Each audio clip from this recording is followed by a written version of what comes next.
నమస్తే అండి. 2026 Sainik school result వచ్చింది కదండి. సో ఇప్పుడు కౌన్సిలింగ్ ప్రారంభమవుతుంది. ఈ కౌన్సిలింగ్ ప్రక్రియ ఎలా ఉంటుందంటే, మొదటగా మనకి వచ్చిన మార్కులు చూసి మీరు కంగారు పడొద్దండి. మీ పిల్లలకు వచ్చే మార్కులు చూసి అయితే మీరు కంగారు పడాల్సిన అవసరం లేదు. ఫస్ట్ ఆఫ్ ఆల్ కౌన్సిలింగ్లో ఇది ఫస్ట్ రౌండ్ అనుకుంటే, ఈ ఫస్ట్ రౌండ్ కౌన్సిలింగ్ కోసం మీరు సెలెక్టెడ్గా ఒక 15 సైనిక్ స్కూల్స్ని సెలెక్ట్ చేసుకోండి.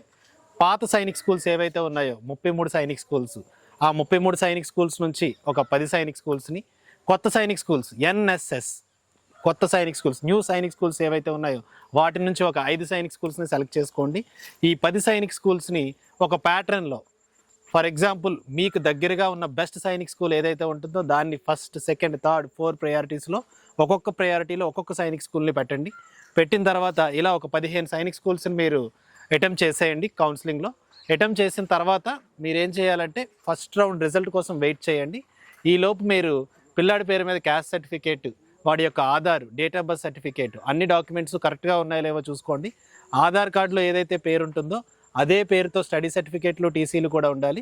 బట్ కౌన్సిలింగ్ ప్రాసెస్ అంతా అయిన తర్వాత ఈ డాక్యుమెంట్స్ మనం సబ్మిట్ చేయాల్సి ఉంటుంది. వాట్ ఎవర్ ఈ ఫస్ట్ రౌండ్ కౌన్సిలింగ్ మనకి 1 వీక్ to 10 days పడుతుందండి.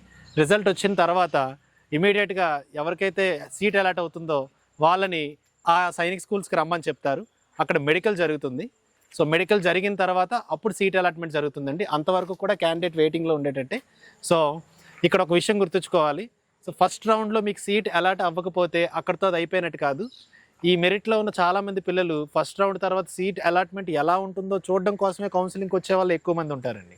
సో ఇక్కడ ఏంటి అంటే, అసలు జాయిన్ అయ్యే ఉద్దేశం ఉన్న వాళ్ళు చాలా తక్కువ మంది ఉంటారు. కౌన్సిలింగ్లో పార్టిసిపేట్ చేసే వాళ్ళు ఎక్కువ మంది ఉంటారు. వీళ్ళు ఎప్పుడు డ్రాప్ అవుతారు అంటే రాను ఫస్ట్ రౌండ్ నుంచి సెకండ్ రౌండ్కి, సెకండ్ రౌండ్ నుంచి థర్డ్ రౌండ్కి వచ్చేటప్పుడు వాళ్ళందరూ డ్రాప్ అవుతూ ఉంటారు. అప్పుడు ఏమవుతుంది, కట్ ఆఫ్ మార్క్ పడిపోతూ వస్తుంది. సో ఈ కట్ ఆఫ్ మార్క్ అనేది పడిపోయిన తర్వాత మనకి ఛాన్స్ దొరుకుతుంది. మీరు ఇంకొకటి గమనించుకోవాలి, ప్రతి పేరెంట్ కూడా సీట్ మ్యాట్రిక్స్ ఎలా ఉందనేది చూసుకోవాలి.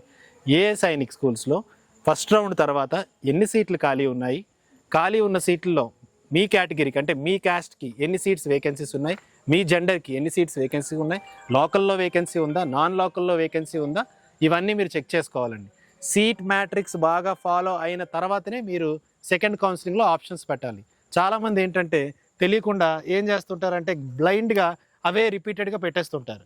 సో ఇక్కడ మనం ఈ కౌన్సిలింగ్ ఏదైతే అంటే, ఫర్ ఎగ్జాంపుల్ ఓబీసీ ఉందండి, కోరుకొండ సైనిక్ స్కూల్లో ఓబీసీకి ఉన్న 8 సీట్లు ఫిల్ అయిపోయాయి అనుకుందాం. ఫర్ ఎగ్జాంపుల్ ఒక 8 సీట్లు ఉన్నాయి, 8 ఓబీసీ బాయ్స్ సీట్స్ ఫిల్ అయిపోయినాయి. ఈ ఫిల్ అయిపోయిన సీట్స్ అంటే ఫిల్ అయిపోయిన తర్వాత కూడా మీరు మళ్ళీ కోరుకొండ సైనిక్ స్కూల్ ఆప్షన్స్లో తీసుకుంటే మనకు ఆప్షన్ వేస్ట్ అయిపోతుంది. సో అలా లేకుండా ఎక్కడ వేకెన్సీ ఉందో దాన్ని మనం ప్రయారిటైజ్ చేసుకుంటే మంచిది.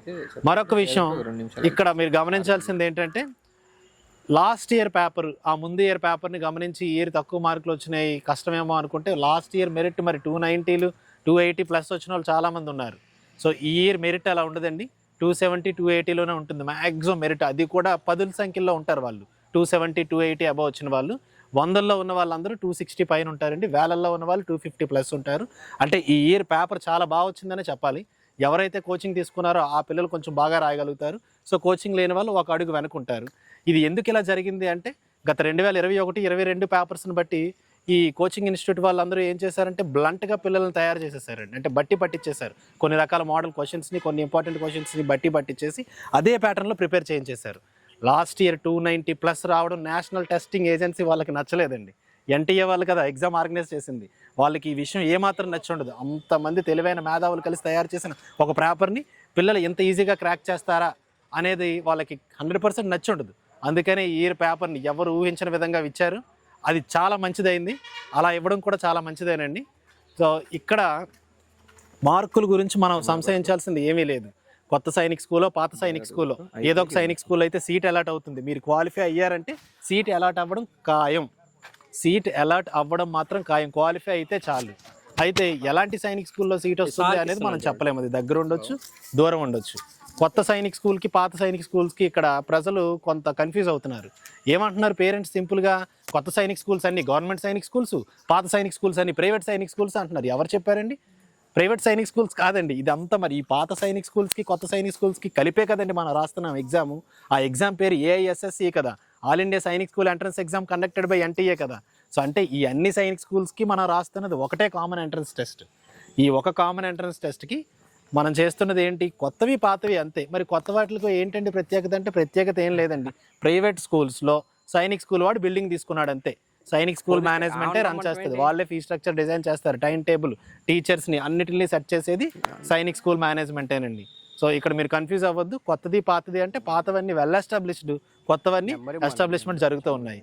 సో వాట్ ఎవర్ కౌన్సిలింగ్ విషయానికి వస్తే మీరు జాగ్రత్తగా కౌన్సిలింగ్లో ఆప్షన్స్ పెట్టుకోండి, ఏం కంగారు పడద్దు. So good luck, all the best, thank you.